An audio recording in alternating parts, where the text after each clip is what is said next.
La princesse Anne est sur le point de transmettre son titre royal à la princesse Charlotte. Et cela risque de surprendre tout le monde. Qu'est-ce que cela signifie pour l'avenir de Charlotte au sein de la famille royale? Va-t-elle jouer un rôle façonné par l'héritage d'Anne? La famille royale britannique, profondément ancrée dans des siècles de tradition, se trouve parfois à un carrefour entre l'histoire et la modernité, et ce moment pourrait en faire partie. Le prestigieux titre actuellement détenu par la princesse Anne pourrait bientôt être transmis à sa grande-nièce, la princesse Charlotte, suscitant un large intérêt et attirant l'attention sur la profonde signification et les complexités entourant cette possible transition. Explorons les possibilités et ce que ce changement pourrait signifier pour la prochaine génération de royaux. Un nouveau chapitre dans l'histoire royale. Le titre de princesse royale n'est pas simplement honorifique. C'est une distinction réservée exclusivement à la fille aînée du monarque régnant. Son origine remonte à 1642, lorsque Charles Ier institua ce titre pour sa fille, la princesse Mary. Depuis, seules 7 femmes ont porté ce titre. La princesse Anne le tenant depuis 1987. Il est important de noter que ce titre n'est pas automatique. Il est accordé à la discrétion du monarque et reste avec le détenteur à vie, même si le parent, le souverain, décède. Cette condition unique signifie qu'il ne peut y avoir qu'une seule princesse royale à la fois. Pour la princesse Charlotte, ce titre représente à la fois un honneur potentiel et un rappel poignant du devoir royal. En tant que deuxième enfant du prince William et de Catherine, princesse de Galles, Charlotte est 3e dans l'ordre de succession, après son père et son frère aîné, le prince George. Grâce à la loi sur la succession au trône adoptée par la reine Élisabeth II en 2013, qui a aboli la primogéniture préférentielle masculine, la position de Charlotte dans l'ordre de succession est assurée, peu importe son jeune frère, le prince Louis. Cependant, la possibilité que Charlotte reçoive le titre de princesse royale n'est pas immédiate. Pour cela, plusieurs conditions doivent s'aligner. La princesse Anne devrait devoir libérer le titre, ce qui n'arrivera que lors de son décès, car le titre est détenu à vie. De plus, son père, le prince William, doit accéder au trône en tant que roi. Cet enchaînement d'événements souligne la rareté et l'exclusivité de la désignation de princesse royale. La princesse Anne elle-même n'a pas reçu le titre avant 1987, lorsqu'elle avait 36 ans, bien qu'il ait été vacant pendant 22 ans après la mort de la princesse Mary en 1965. Ce retard souligne la nature profondément personnelle et symbolique de ce titre. La reine Élisabeth II, qui n'a pas pu recevoir ce titre de son vivant car sa tante le détenait, a finalement accordé ce titre à sa seule fille, Anne, renforçant ainsi son statut de pionnière au sein de la famille royale. L'avenir de la princesse Charlotte en tant que princesse royale, bien que incertain, est emblématique de l'évolution des traditions monarchiques. La jeune princesse a déjà montré de prometteuses signes de son entrée dans son rôle royal avec grâce et dignité. À seulement 9 ans, Charlotte a capté l'admiration du public avec son comportement charmant et son engagement envers les valeurs familiales. Ses intérêts pour la danse, une passion partagée par sa défunte grand-mère, la princesse Diana, et d'autres royaux comme la reine Camilla, démontrent sa connexion à la fois à la tradition et aux pratiques culturelles modernes. L'éducation de Charlotte, sous la direction du prince William et de la princesse Catherine, l'a également préparée aux responsabilités qui l'attendent. À mesure que la famille royale s'adapte aux attentes contemporaines, le rôle de Charlotte équilibrera probablement les devoirs cérémoniels avec des contributions significatives à des causes telles que la défense de la santé mentale, la durabilité environnementale et l'éducation. Au-delà du titre de princesse royale, Charlotte pourrait hériter d'autres désignations prestigieuses à l'avenir. L'une d'entre elles pourrait être celle de duchesse d'Édimbourg, un titre étroitement lié à son défunt arrière-grand-père, le prince Philippe. L'attribution de ce titre honorerait son héritage tout en renforçant la position de Charlotte au sein de la famille royale. La signification du titre de princesse royale va bien au-delà de ses racines historiques. Il sert de symbole de continuité et de dévouement à la monarchie. Pour la princesse Anne, ce titre a été un témoignage de son engagement indéfectible envers le service public. En tant que défenseur infatigable des causes caritatives et patronne de nombreuses organisations, Anne a posé un haut standard pour ce que signifie être une princesse royale. Son héritage influencera sans aucun doute Charlotte si elle finit par assumer ce titre. Le parcours potentiel de Charlotte pour devenir princesse royale souligne également le fonctionnement complexe de la hiérarchie et des traditions de la famille royale. Lorsque William deviendra roi, ses enfants assumeront de nouveaux rôles correspondant à leur position.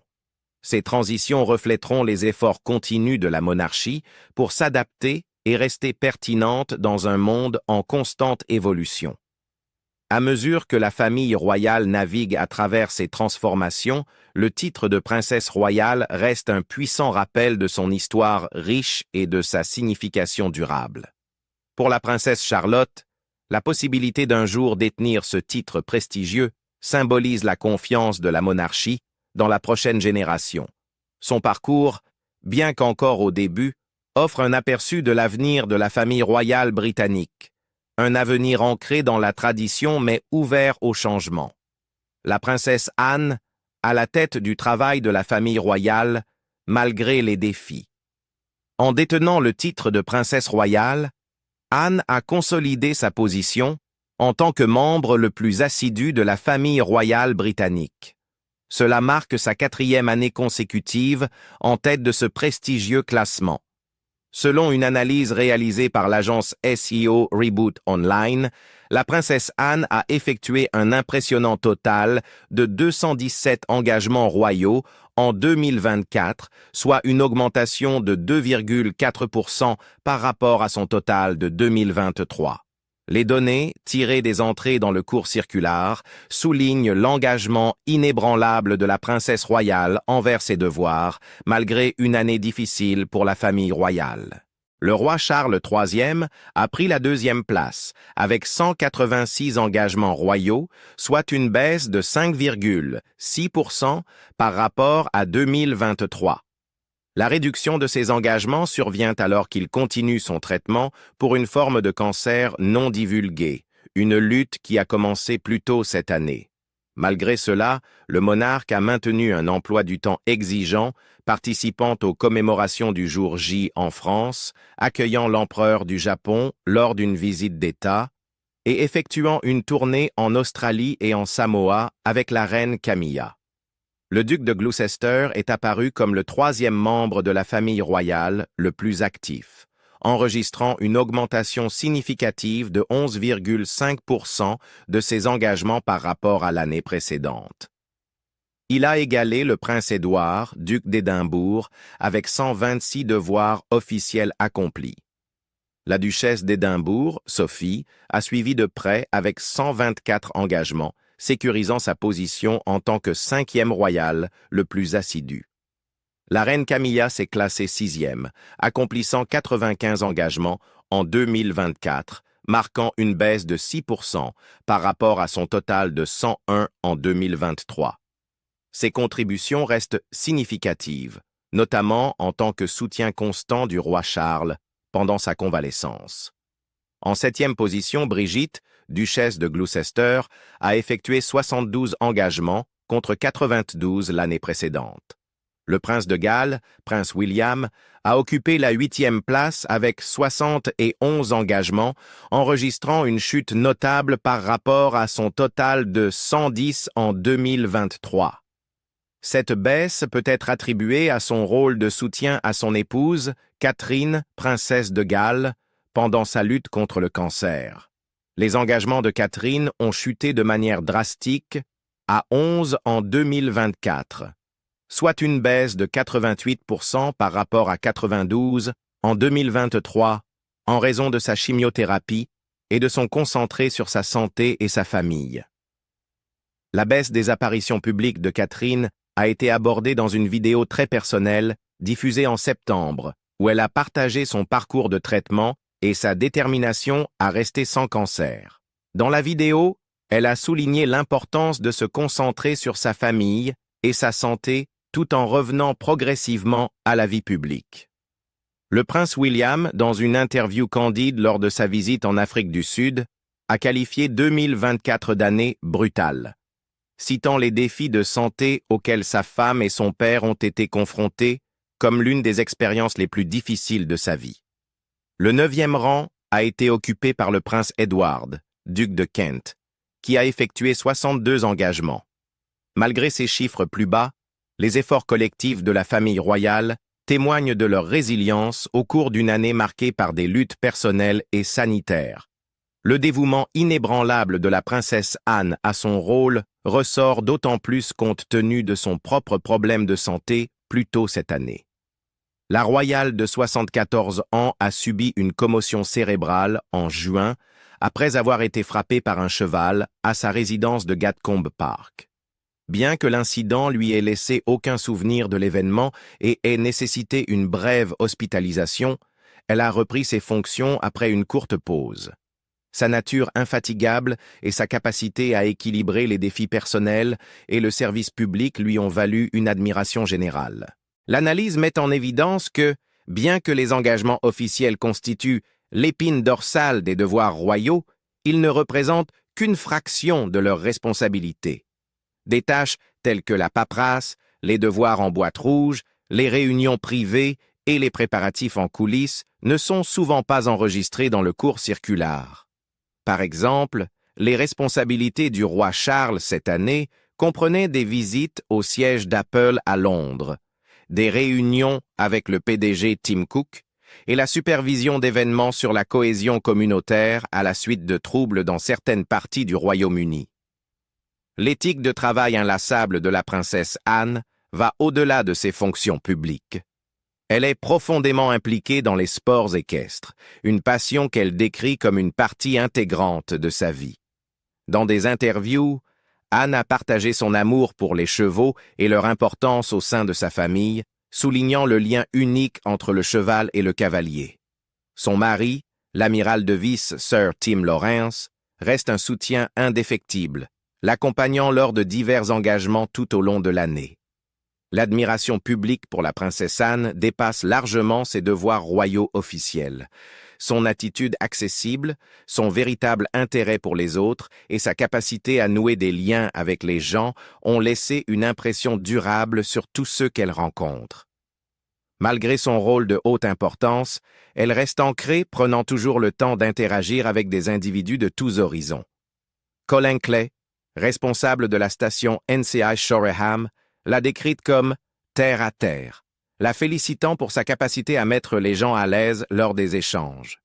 Stephen Hand, président du Nice, a également exprimé cette admiration, louant la princesse Anne pour son implication active en tant que patronne royale. Son soutien continu à de nombreuses œuvres de charité et organisations souligne son engagement envers des causes au-delà du projecteur royal, travaillant souvent discrètement en coulisses pour assurer leur prospérité. L'année de la famille royale a été marquée par des crises de santé, avec le roi Charles et la princesse Catherine recevant des traitements contre le cancer et Sarah Ferguson recevant également des soins pour la maladie. Ces défis ont poussé Anne et le prince Édouard à assumer des responsabilités supplémentaires, une initiative largement saluée par le public. Malgré ces obstacles, la famille a fait preuve d'une remarquable résilience et adaptabilité. Les derniers chiffres des engagements ont été révélés alors que le roi et la reine ont accueilli leur dernier événement public de l'année à la Waltham Forest Town Hall, dans l'est de Londres.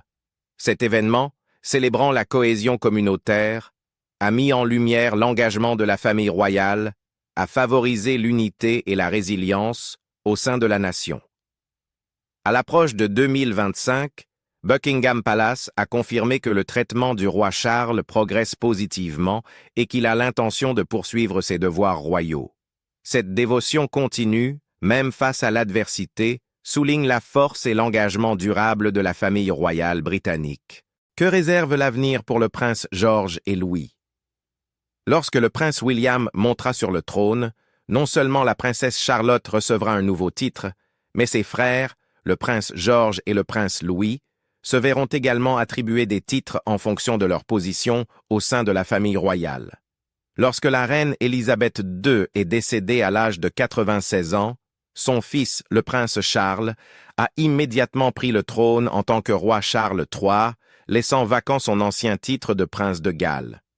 Ce titre a ensuite été attribué au prince William, le fils aîné du roi Charles, conformément à la tradition royale. Selon Britannica, le titre de prince de Galles cesse techniquement d'exister dès que son titulaire actuel monte sur le trône. Dans ce cas, lorsque le prince William deviendra roi, ce titre sera effectivement mis en pause jusqu'à ce qu'il soit attribué à quelqu'un par le monarque régnant. Historiquement, ce titre est attribué à l'héritier présomptif depuis les années 1300, signifiant une lignée directe vers le trône. Lorsque le prince William deviendra roi, le prince George sera naturellement l'héritier présomptif et, par conséquent, le candidat le plus probable pour hériter de ce titre. Cependant, la date d'attribution de ce titre dépendra entièrement de la discrétion du monarque. Le roi Charles III, par exemple, a attendu seulement un jour après le décès de la reine Élisabeth pour officialiser la désignation du prince William et de Kate Middleton en tant que prince et princesse de Galles.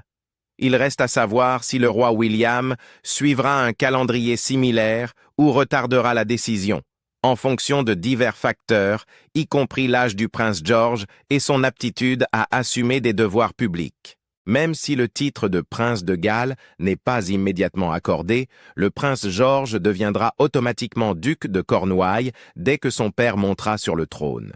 Ce titre, traditionnellement porté par le fils aîné du monarque, a des implications financières considérables. En tant que duc de Cornouailles, le prince George prendra le contrôle du duché de Cornouailles, un vaste domaine générant des millions de livres par an. Cependant, des questions demeurent quant à la gestion de ce titre si George est encore mineur lorsqu'il l'héritera, ce qui pourrait faire de lui l'un des mineurs les plus riches du monde.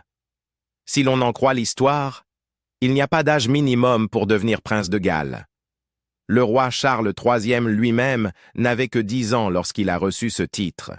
Cependant, William et Kate ont exprimé leur désir de protéger leurs enfants des pressions de la vie royale aussi longtemps que possible, ce qui pourrait les amener à retarder l'attribution de ce titre historique à George.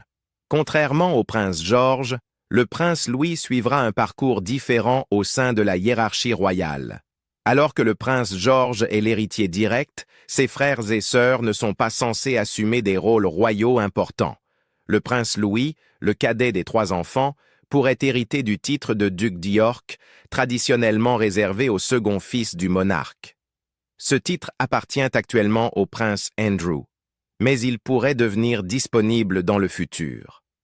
L'approche de William et Kate pour élever leurs enfants plus jeunes met l'accent sur l'indépendance.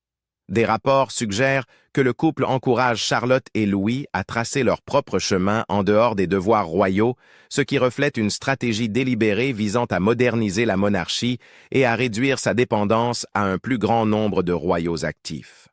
La défunte reine Élisabeth II a joué un rôle crucial dans la définition des titres des enfants de William et Kate. Historiquement, la règle de 1917 du roi George V stipulait que seuls les enfants du souverain et les petits-enfants en ligne masculine du monarque pouvaient porter les titres de prince ou princesse. Cette règle excluait les arrière-petits-enfants comme George, Charlotte et Louis. Cependant, la reine Élisabeth II a modifié cette réglementation, garantissant que tous les enfants de William et Kate recevraient des titres royaux et le statut de HRH. Ce changement met en évidence l'approche visionnaire de la reine en matière de tradition royale, car il a permis aux enfants de William de conserver leurs titres princier et princesse.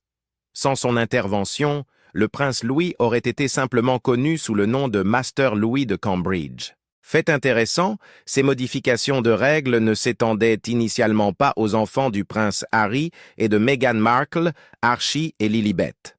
Lors d'une interview en 2021 avec Oprah Winfrey, Meghan a exprimé son inquiétude quant au fait que leurs enfants aient été privés des mêmes titres et avantages en matière de sécurité que leurs cousins. Cependant, après le couronnement du roi Charles III en 2022, Archie et Lilibet ont officiellement reçu leurs titres de prince et princesse. Cette évolution met en lumière la nature changeante du protocole royal et la discrétion dont disposent les monarques pour accorder des titres. L'approche de la famille royale en matière de titres et de responsabilités reflète un effort plus large pour équilibrer tradition et modernité. Bien que George soit destiné à hériter de titres et de responsabilités importants, les efforts de William et Kate pour offrir une éducation normale à leurs enfants signalent un tournant dans la parentalité royale. En permettant à Charlotte et Louis de choisir leur propre voie, le couple espère alléger les pressions liées au fait d'être les remplaçants dans la ligne de succession. Le mémoire du prince Harry Spar a mis en lumière les difficultés de vivre dans l'ombre du futur monarque. Ses préoccupations quant aux défis que Charlotte et Louis pourraient rencontrer souligne l'importance de la stratégie de William et Kate. Assurer que les trois enfants se sentent valorisés et soutenus, quel que soit leur rang dans la ligne de succession, sera crucial pour maintenir l'harmonie au sein de la famille. À mesure que la famille royale évolue sous le règne du roi Charles III et, plus tard, du roi William, la distribution des titres et des responsabilités continuera de s'adapter. Le parcours du prince George pour devenir prince de Galles et, plus tard, roi, sera suivi de près, tout comme les chemins indépendants tracés par la princesse Charlotte et le prince Louis. La décision de la défunte reine Élisabeth II de modifier les règles traditionnelles met en évidence la flexibilité du protocole royal, garantissant que la monarchie reste pertinente dans un monde en évolution. En fin de compte, l'avenir de ces jeunes royaux reflètera à la fois le poids de la tradition et le désir d'une approche moderne et inclusive de la vie royale. Alors que la nouvelle génération de royaux prend ses titres, ils feront face à bien plus que la lumière des projecteurs. Ils assumeront de grandes responsabilités et des pressions. Avez-vous des attentes pour eux alors qu'ils naviguent dans leur rôle? Faites-nous part de vos réflexions dans les commentaires ci-dessous. N'oubliez pas de liker, de vous abonner et de cliquer sur la cloche pour plus de mises à jour. À bientôt dans la prochaine vidéo.